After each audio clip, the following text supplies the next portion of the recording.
Dito may kita, Mr. Chair, na napakasinungaling kasama na si PD, Chief of Police at itong tatlong alipores nila. Klaruhin ko lang, Sir Tutulpa, hindi ko binibaby itong mga tao na ito, ha? Kahit na mga dati ko itong mga tauhan, alam mo na, nakita mo naman kung ako yung gagalit dito sa kalukuhan nila. Colonel, ulitin ko. Mga pulis ninyo na grade ng bahay, nakasibilyan, nakabonet, walang body cam. May lapses doon. Ngayon, sino ang boss nila? Sino ang superior nila? Of course, the Chief of Police, sir. Exactly. So doon ba sa mga binanggit ko, may pagpukulang bang mga pulis doon? May lapses ba doon? Sir, walang warrant tong pumunta sila doon, sir. Based doon sa... So wala silang warrant? Yes, sir. Okay, bingo. Nung last hearing, sabi niya walang warrant. Sinabi dito na merong warrant, na walang warrant.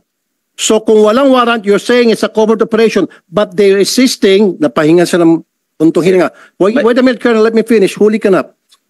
Baka pati ikaw, paparelieve ko.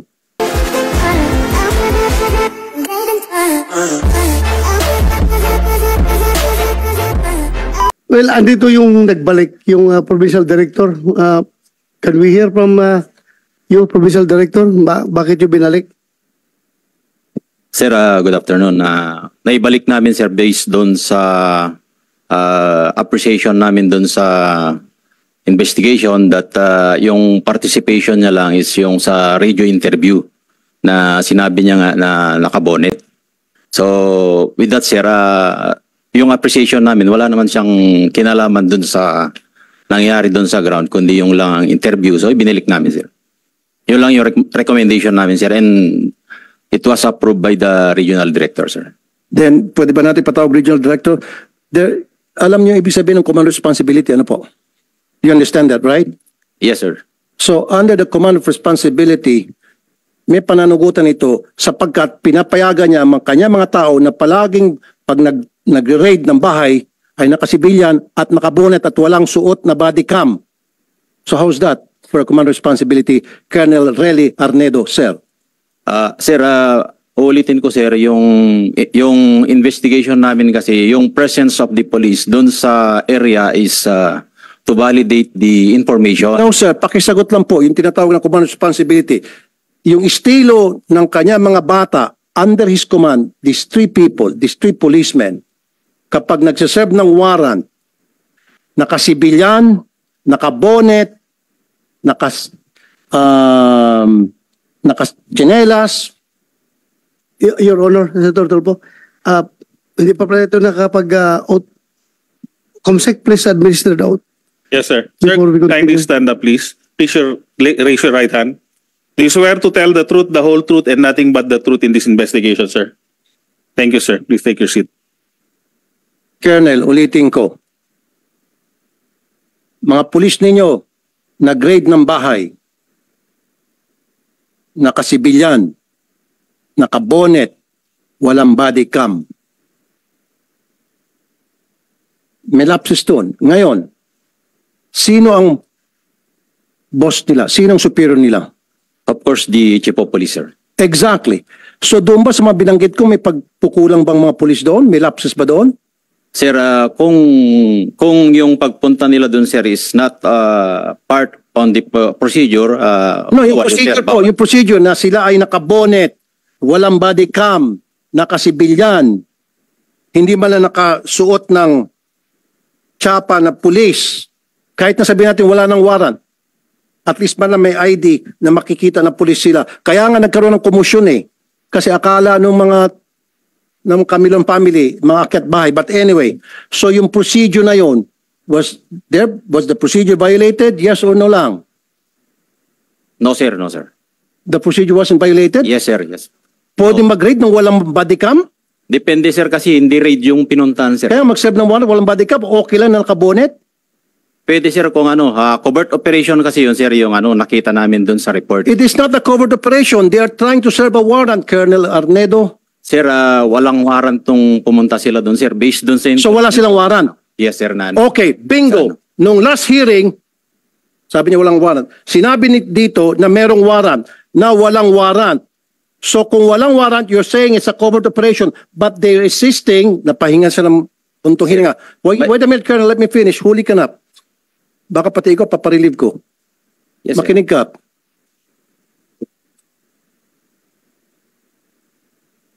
Sabi mo, walang warrant.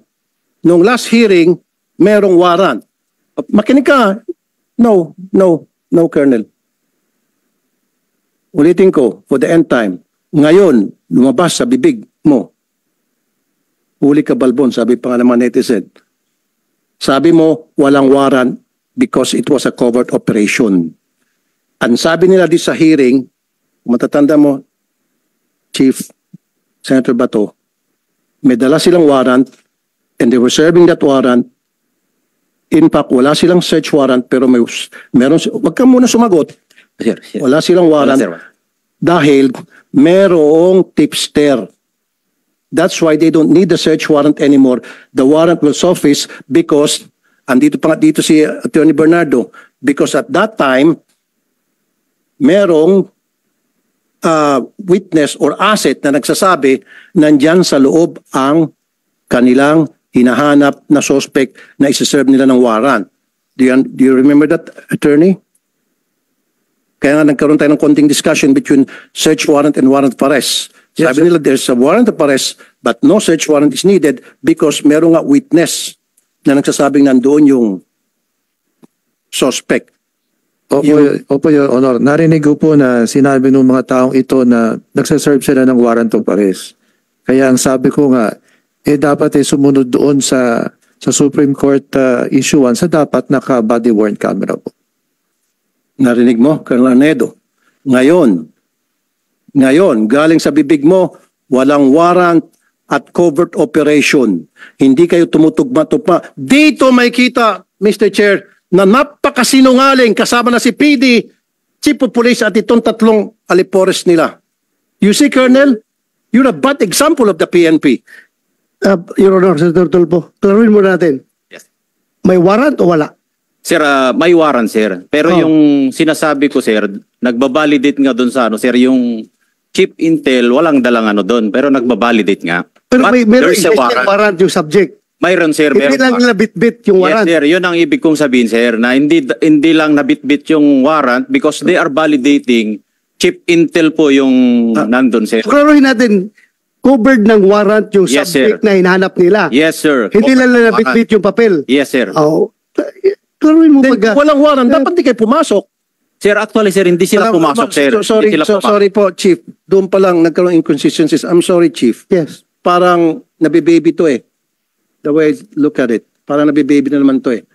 Nakakawala na naman to eh. Huli ko na sana to eh. Nakakawala na ulit. Sinabi mo walang warrant. Sinabi na nga mismo ni Attorney Bernardo, sabi ng mga polis mo meron. Tapos ngayon sinasabi mo wala. Sinabi ng mga polis mo nandito, dala nila yung warrant. They were there. Here. Dala nila yung warrant. Ngayon sinabi mo walang warrant, pero nung baby ka, sabi mo, Klaruhin ko lang, Sir Tulfo, hindi ko binibaby itong mga tao na ito, ha? Kahit na mga dati ko itong mga tauhan, alam mo na, nakita mo naman kung ako yung gagalit dito sa kalukuhan nila. Ako lang, I'm just trying to explain na kami sa PNP, kapag nag-operate kami, lalong-lalo na pagkilala yung mga operatives, number one, we allow them to use bonnet para hindi sila makilala. Pero yun nga, pag i-serve na yung warrant, dapat mayroong uniform personnel na kasama. Pero yung presensya lang doon para mag-confirm kung andyan o wala yung subject, wala mong problema kahit na nakahubad sila dyan, nakatsinilas, kasi that's part of the intelligence operations na ginagawa ng police. Pero kailangan, pag-serve nila, dapat may kasama na silang police na uniformado. kasi my line of questioning will lead to the fact that these people are lying dahil sa kanilang pagsinungaling. Meron tayong biktima na nakulong. Biktima na biniktima pa for the second time. Kasi nga po, Mr. Chair, yun yung gusto kong matumbok dito na yung Camilon family, they were victims. Pumasok sila, mali yung procedure na ginamit nila. Hindi kami, Vicente. Sorry. Vicente. Sorry, itong Vicente family, excuse me. Mali yung procedure. Kahit na sino ba naman, Mr. Chair, nakabonet, may pumasok na mga tao, of course, papalag, magkakaroon ng tulakan. And based of that, ginamit ng mga pulis na ito para kasuhan sila ng Assault bang kinaso nyo? direct assault to Direct private assault? authority. Hmm. Biniktima mo na nga, winalanghiya mo na yung karapatan nila, pagkatapos kakasuhan mo pa, nakulong po sila, Mr. Chair. Nagpiyansa lang sila. In fact, ako mga nag-abono ng piyansa nila. Taawa ko. And then, bakit pagkatapos makulong si tatay, si anak, susundan, natural Mr. Chair, kahit na ikaw, susundan mo saan yung tatay ko, nakulong ba talaga, totoo ba nasa nakulungan. Pagdating po doon sa presinto, pati itong si anak, kinunong.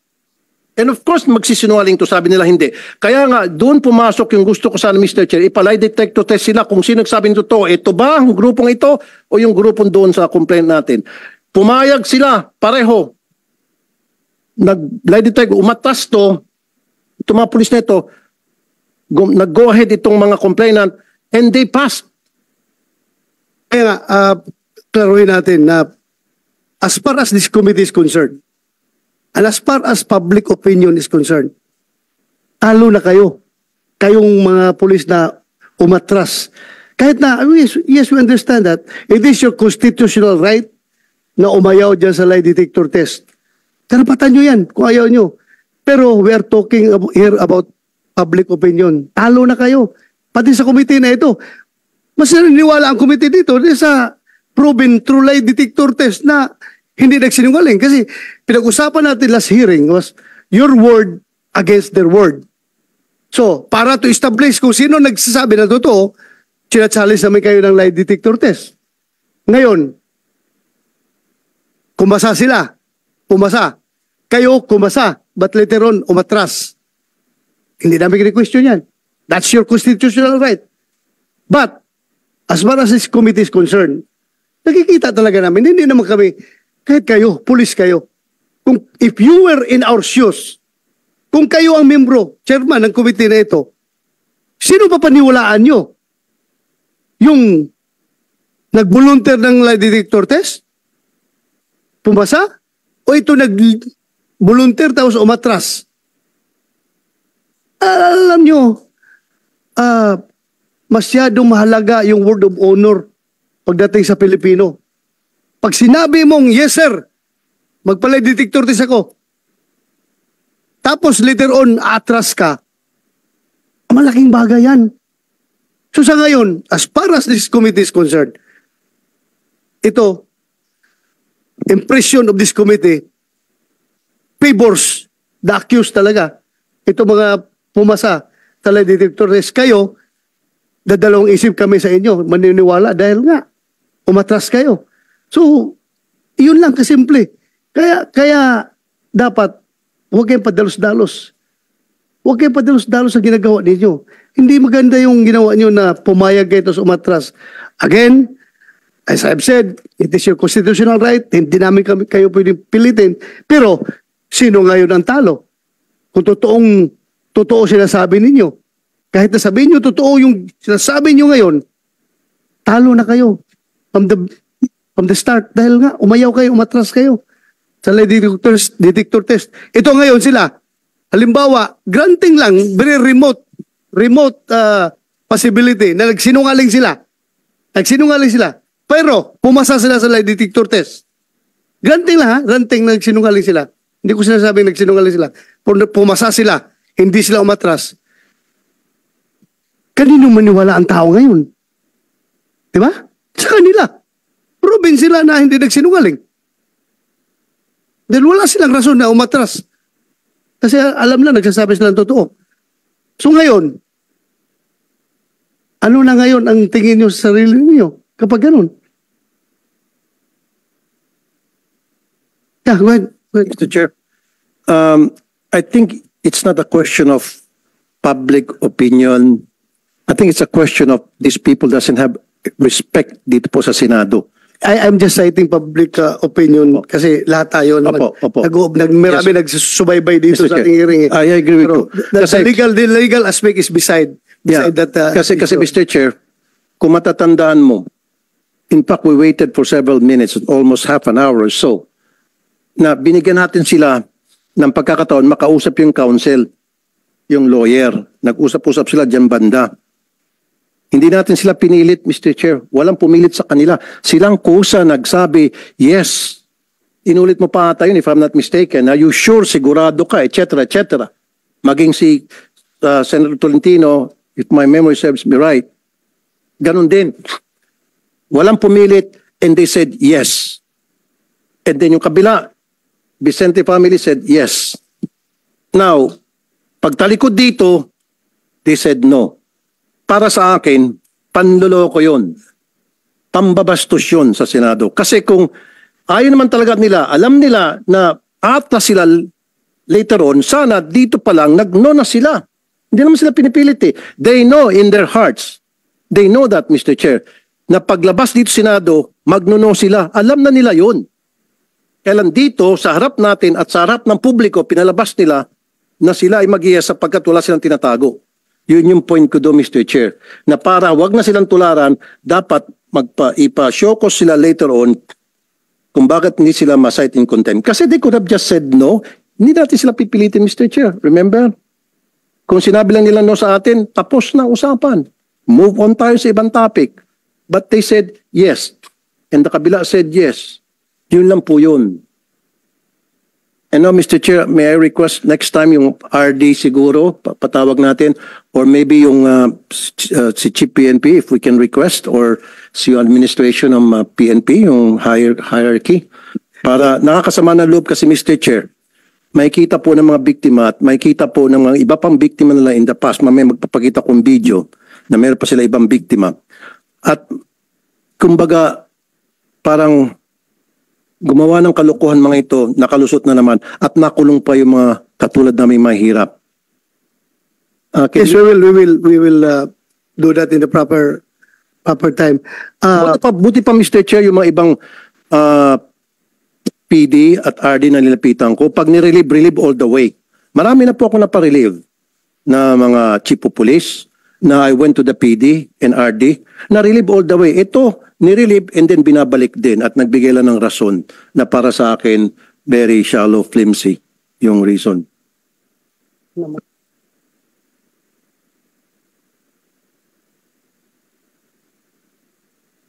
Mr. Chair.